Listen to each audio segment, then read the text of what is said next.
জীবনে হেরে যাওয়ার নাম কিন্তু জীবন না, বেঁচে থেকে লড়াই করার নামই হচ্ছে জীবন।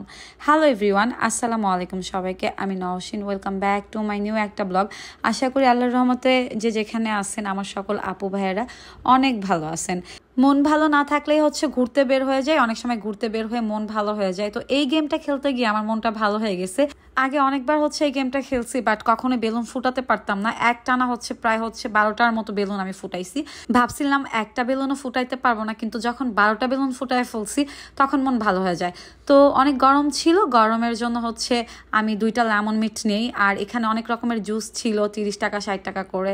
দেন ওখানে কয়েকটা ভাইয়ার সাথে দেখা হয়ে যায়, তার চলতে ফিরতে অনেকের সাথে দেখা হয়, কথা হয়, ছবি তোলা হয়। তো যাই হোক, আমি কোথায় গেছিলাম, এটা হচ্ছে দিয়াবাড়ি। দিয়াবাড়ির মধ্যে একটা প্লেস, অনেক সুন্দর একটা প্লেস, খুব ভালো লাগে। অনেকদিন পর মনে হয় দিয়াবাড়িতে গেলাম। আগে প্রায় যাওয়া হইতো শুটিংয়ের কাজে, বেশ কয়েকটা কাজ হচ্ছে দিয়াবাড়িতে করা হয়েছে। অনেকদিন পর মনে হলো দিয়াবাড়িতে গেলাম, তাও আবার এত সুন্দর একটা জায়গায়। আর এইখানে এই ভাইয়াটা, এই ফলটার নাম কি আপনারা সবাই কমেন্ট করে জানাবেন। এই টক ফলটা বিশেষ করে পাওয়া যায় হচ্ছে কক্সবাজারে, অনেক ভাইরাল, অনেক ব্লগারদের ভিডিওতে দেখছি, কিন্তু কখনো খাওয়া হয় না। এই ফলটা যে আমি দিয়াবাড়ি গিয়ে পাবো জানা ছিল না, তো ভাবলাম যে একটু খেয়ে দেখি কেমন লাগে। এই ফলের 3টা নাম ছিল, 2টা নাম আমার একদমই মনে নাই, একটা নাম মনে আছে, সেটা হচ্ছে আনারকলি বলে। আপনারা কেউ চিনা থাকলে অবশ্যই কমেন্ট করে জানাবেন। তো আমি আর কি ঝাল লবণ, বিট লবণ দিয়ে ভালোভাবে বলতেছিলাম ভাইয়াকে যে মাখায় দেওয়ার জন্য। তো আমি ভাবতেছিলাম কেমন না কেমন হবে, যেহেতু আগে পরে কখনো খাওয়া হয় নাই, ফার্স্ট টাইম। আর টক জাতীয় খাবার তো আমার অনেক বেশি পছন্দ। টক ফুচকা হোক, আচার হোক, যে কোনো ফল হোক, ঝাল টক আমার বেশি ভাল লাগে। তো বিশ্বাস করেন, এই ফলটা খাওয়ার পরে আমি আর একটা ফল নেই, আমার কাছে এই ফলটা অনেক বেশি ভাল লাগতেছিল, মানে খুব লোভনীয়। আমি প্রথমে ভাবছিলাম যে একদমই খেতে পারবো না, কেমন না কেমন হবে। তো বিসমিল্লাহ বলে শুরু করলাম। খাওয়ার পরে অনেক বেশি ভালো লাগতেছিল। এই ফলটা হচ্ছে টক টাইপের, যারা বেশি টক পছন্দ করেন তাদেরই ভালো লাগবে।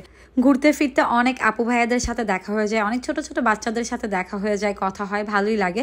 তো টক ফল যখন খাচ্ছিলাম, অন্যদিক দিয়ে এই নৌকায় চড়া নিয়ে দেখতেছিলাম একটা আপুর অবস্থা দেখেন, সে আকাশে উইরা যেতেছিল, আর আমি এত পরিমাণ হাসতেছিলাম এটা দেখে, কারণ আপুটা এত ভয় পাচ্ছিল, আকাশে উড়ে যাচ্ছিল, আর আমি প্রচুর হাসছি। যাই হোক, অনেক ভালো ছিল, ভালোই লাগলো। তো আর এই যে কিউট কিউট আপুদের সাথে দেখা, পিকচার তোলা, কথা বলা, সবার সাথে যখন দেখা হয় আসেন কথা বলেন, আমাকে বুঝান, আমার ভালো লাগে যে আপু তুমি কেমন আছো। আবার অনেকে হচ্ছে আমার ফেভারিট খাবার বলেন যে আপু আসেন খান। আবার অনেকেই হচ্ছে অনেক রকমের পছন্দের ফুল গিফট করেন, ভালো লাগে। তো যাই হোক, আপনাদের ভালোবাসা আমার জন্য অনেক কিছু। তো আবার আমি বেলুনের গেমে চলে যাই। এই গেমটা খেলতে আমার অনেক ভালো লাগতেছিল, বেশ কয়েকবার এই গেমটা ট্রাই করি, বাট আমার কাছে মনে হচ্ছিল আমি হেরে যাব, না হেরে যাই নাই। মানে অনেকগুলো বেলুন ফুটাইতে পারছি। কেউ যদি এই গেমস খেলে থাকেন অবশ্যই কমেন্ট করে জানাবেন। আর দিয়াবাড়ির এই প্লেসটা অনেক সুন্দর, অনেক মজার মজার খাবার পাওয়া যায়। যেহেতু আমি খাওয়া দাওয়া করে বের হয়েছি, বেশি খাবার খাইনি, চা, তারপর হচ্ছে আনারকলি ফল আর ফুচকা, এই টাইপের খাবার খাইছি। ভাই অনেক মেয়েরা ওইখানে দোকান দিয়ে বসছে, খুব ভালো লাগছে এই বিষয়টা আমার কাছে।